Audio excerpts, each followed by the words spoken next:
Hi friends, कैसे हैं आप सब। मुझे पता है इर्रेगुलर होने के कारण आप सब मुझसे नाराज़ होंगे, पर जल्दी चीज़ें ठीक हो जाएंगी और रेगुलर वीडियो आने लगेगा। आज की किताब लाल रेखा, लेखक है कुशवाहा कांत। कुशवाहा कांत का नाम आपने सुना होगा, हो सकता है बहुत सारे लोगों ने नहीं भी सुना हो। ये हिंदी के काफ़ी प्रसिद्ध लेखक रहे हैं। लंबे समय तक इनकी लोकप्रियता लोगों के सिर चढ़ के बोलती थी। हाँ, यह अलग बात है कि इन्हें और इनकी रचनाओं को हमेशा ही साहित्य की मुख्य धारा से अलग माना गया। मैं खुद भी इन्हें लुगदी साहित्यकार ही मानती रही थी, इसलिए इनकी रचनाओं को कभी पढ़ती नहीं थी। हाल फिलहाल मेरे सामने लाल रेखा के चर्चा हुई तो मैंने किताब मंगवाई। राजपाल से प्रकाशित है यह, और यह किताब मुझे बहुत अच्छी लगी तो मैंने सोचा आप लोगों से इसके बारे में ज़रूर बात की जानी चाहिए। कुशवाहा कांत बनारस के रहने वाले थे। बनारस के पास मिर्ज़ापुर में उनका जन्म हुआ था। 9वीं कक्षा में जब वे थे तब उन्होंने अपना पहला उपन्यास लिखा था। यह उपन्यास सुपर हिट हुआ था, लोगों ने इसे हाथों हाथ लिया था। इसके बाद उन्होंने पीछे मुड़ के नहीं देखा। लगभग 40 उपन्यास लिखे, बनारस आके रहने लगे। यहीं उन्होंने अपना प्रेस स्थापित किया और इन पत्रिकाओं का प्रकाशन भी शुरू किया। उन पत्रिकाओं का प्रकाशन संपादन कुशवाहा कांत ही किया करते थे। सिर्फ 34 वर्ष की आयु में उनकी हत्या कर दी गई थी। होली का दिन था, किसी ने उन्हें मिलने के लिए बुलाया और छुरा मार दिया। पुलिस आज तक के हत्यारों को ढूंढ नहीं पाई। माना जाता है कि इनकी लोकप्रियता से जल के कुछ लोगों ने उनकी हत्या करवा दी। कहते हैं कि लाल रेखा ऐसा उपन्यास है जिसे पढ़ने के लिए बहुत सारे लोगों ने हिंदी सीखी, ठीक वैसे ही जैसे चंद्रकांता को पढ़ने के लिए लोगों ने सीखी थी। लाल रेखा आज़ादी की लड़ाई की पृष्ठभूमि पे लिखा हुआ एक उपन्यास है, जिसमें प्रेम के साथ साथ देश प्रेम और रहस्य और रोमांच भी है। लालचंद बीए का छात्र है और क्रांतिकारी है। देश प्रेम के आगे उसकी नज़र में दुनिया की हर वस्तु तुच्छ है। उसका एकमात्र ध्येय है देश को आज़ाद कराना। इसी मिशन में वह लगा हुआ है।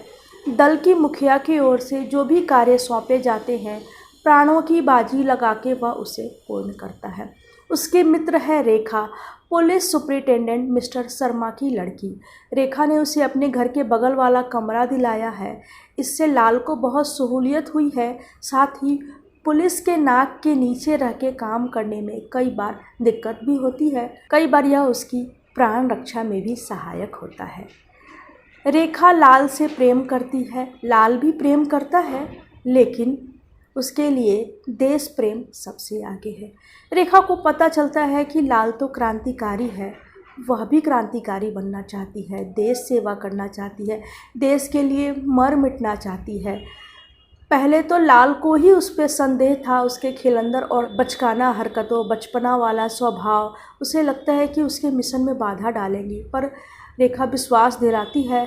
तब भी लाल कुछ नहीं कर पाता, क्योंकि दल का जो सरदार है वह नहीं चाहता है कि दल में लड़कियां शामिल हो। लड़कियां यानी कि स्त्रियां उसे इस काम के लिए उचित नहीं लगती हैं, पैरों में बेड़ियां समझ में आती है। इसलिए रेखा को दल में शामिल नहीं किया जाता है। लाल को जज की हत्या का काम सौंपा जाता है। वह तय समय पे तय जगह पे पहुंच भी जाता है, निशाना साध लेता है। तभी किसी और की बंदूक चलती है और जज की हत्या हो जाती है। लाल वहाँ से भागता है, छुपता है, छुपने के लिए एक गांव में शरण लेता है।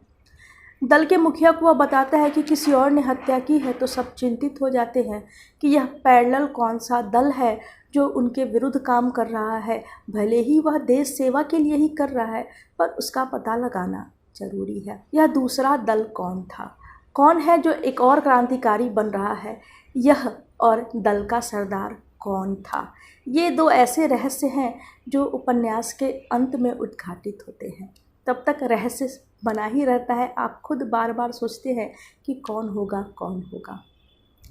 क्रांतिकारियों को कितनी सारी दिक्कतों का सामना करना पड़ता है, यह हम इस उपन्यास से समझते हैं। उनके पास साधन कितने सीमित होते थे, उस समय संचार क्रांति भी नहीं हुई थी, तो सूचनाएं एक दूसरे तक पहुंचाना यह भी एक मुश्किल और दुरूह काम हुआ करता था। देश को आज़ाद कराने के लिए क्रांतिकारियों ने कितने तरीके की दिक्कतें सही हैं, उसमें से बहुत कुछ का पता इस उपन्यास को पढ़ के लग जाता है।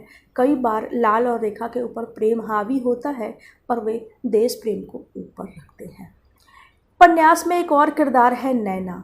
नैना वह लड़की है, जब गांव में छुपा था लाल तो नैना के घर में ही शरण ली थी। नैना को उससे प्रेम हो जाता है, अंधा प्रेम, ऐसा प्रेम कि इस प्रेम के ऊपर वह अपने पिता को भी कुर्बान कर देती है और उफ नहीं करती। लेकिन जब उसे पता चलता है कि लाल और रेखा एक दूसरे से प्रेम करते हैं, तो वह विद्रोह पे उतर आती है, लाल से बदला लेना चाहती है। वह पुलिस सुपरिटेंडेंट को सारी बातें लाल के बारे में बता देना चाहती है कि वही क्रांतिकारी है, लेकिन तभी उसकी हत्या कर दी जाती है। यहाँ भी लाल बच तो निकलता है, लेकिन एक अन्य मिशन उसे सौंपा जाता है। दल के पास पैसों की सख्त कमी है, तय होता है कि सरकारी खजाना लूटा जाए।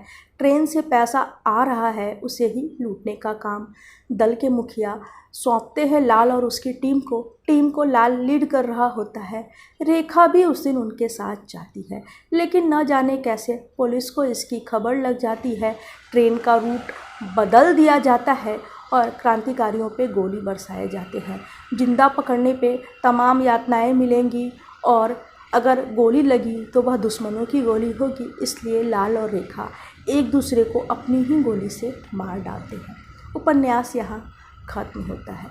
अगर इसकी भाषा की बात करें तो यह बिल्कुल सहज, सरल और प्रवाहमयी है, बहुत ही सरस है, इतनी अच्छी, इतनी बांध के रखने वाली कि 160 पृष्ठ का यह उपन्यास शुरू करने के बाद, आप पूरी ख़त्म करने के बाद ही किताब को रख पाएंगे। आप इसे पढ़िए, पुराने समय में एक नए साहित्यकार को जान पाएंगे और यह उपन्यास भी आपको बहुत पसंद आएगा। मिलती हूँ अगली वीडियो में अगली किताब के साथ। बाय।